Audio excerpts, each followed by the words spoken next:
Most girls start to menstruate between ages 10 and 15.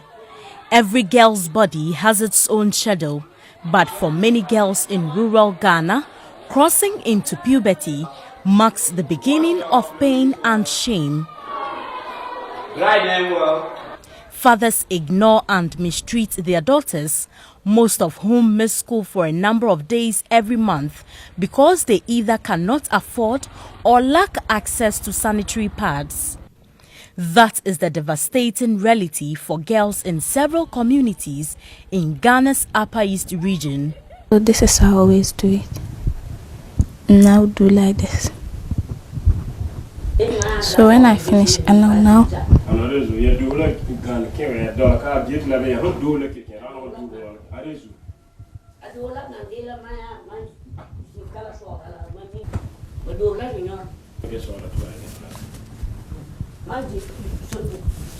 This is to conceal the monthly flow of blood, a natural cycle considered impure and unclean in communities such as this one.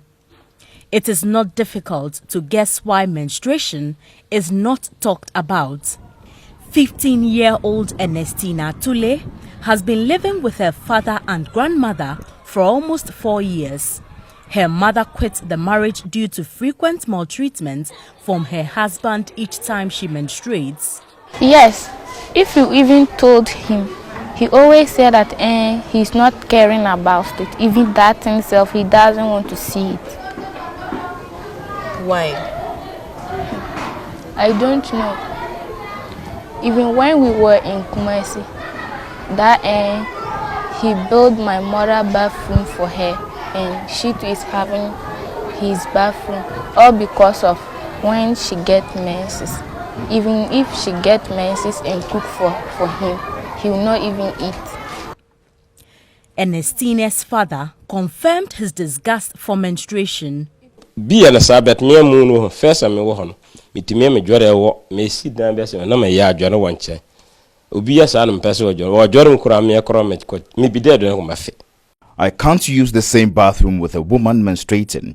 I just hate it, and if I even eat food prepared by a woman in her period, I'll vomit. Ernestina's situation is a double whammy. She does not only deal with her father's disgust, but faces a bigger challenge in school.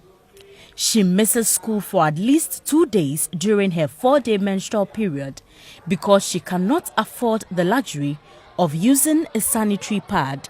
During examinations, she juggles between school and home to change and wash her rags. I always change it.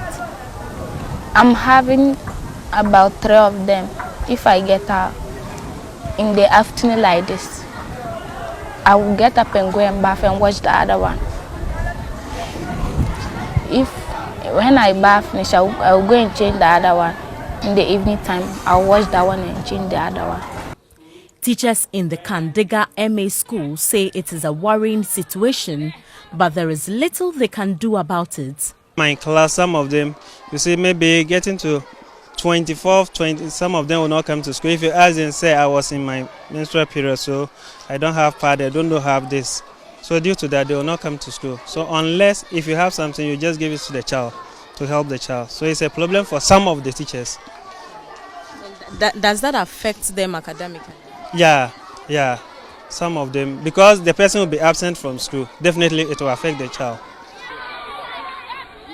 Girls in Kandiga are not the only ones caught up in this menstrual hygiene mismanagement web. Many other young schoolgirls in Kansogu, a town in the Boku West district, resort to rags.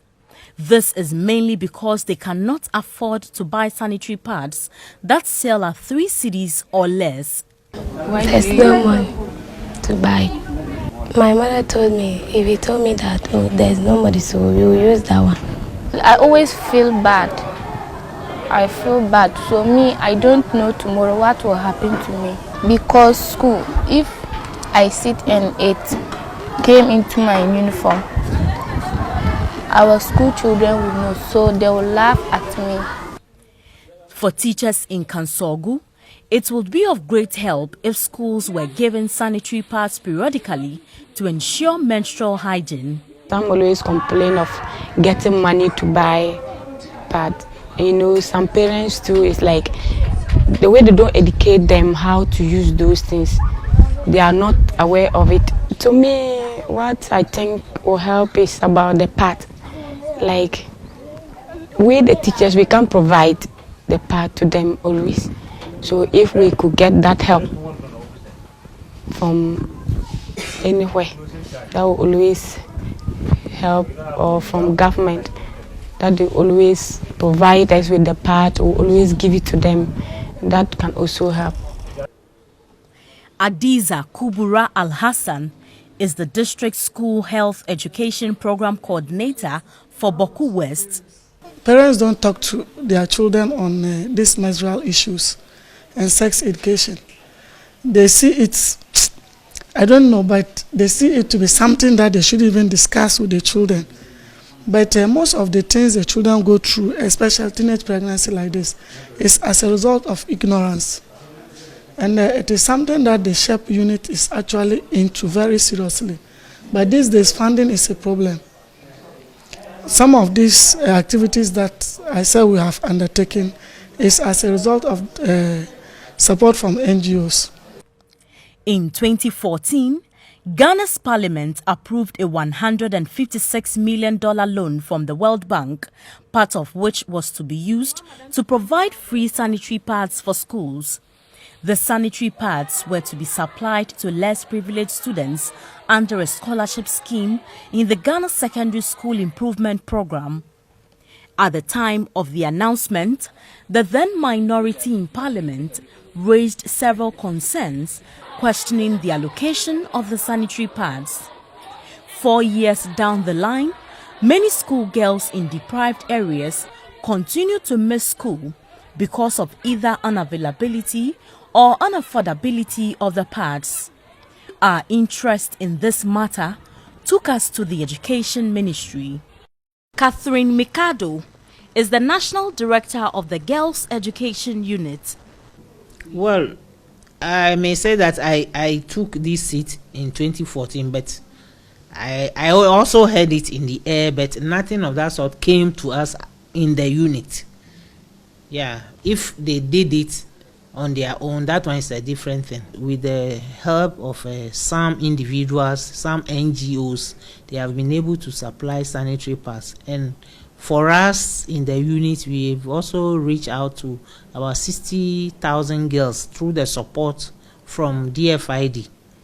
They gave scholarships to girls at the JHS level in the very deprived communities in 75 districts. And sanitary pad is part of the package. So every year, each girl gets 120 sanitary pads. It's unfortunate that project has ended. And we are also looking at how to sustain the program. Kenya has an effective free sanitary pad distribution program that has reduced absenteeism in schools. Ernestina and Elizabeth would have been benefactors of the Ghana government's free sanitary pads to keep them in class. According to a GES report released in 2015, half of adolescent girls in the country have no knowledge about menstrual hygiene practices before their first period.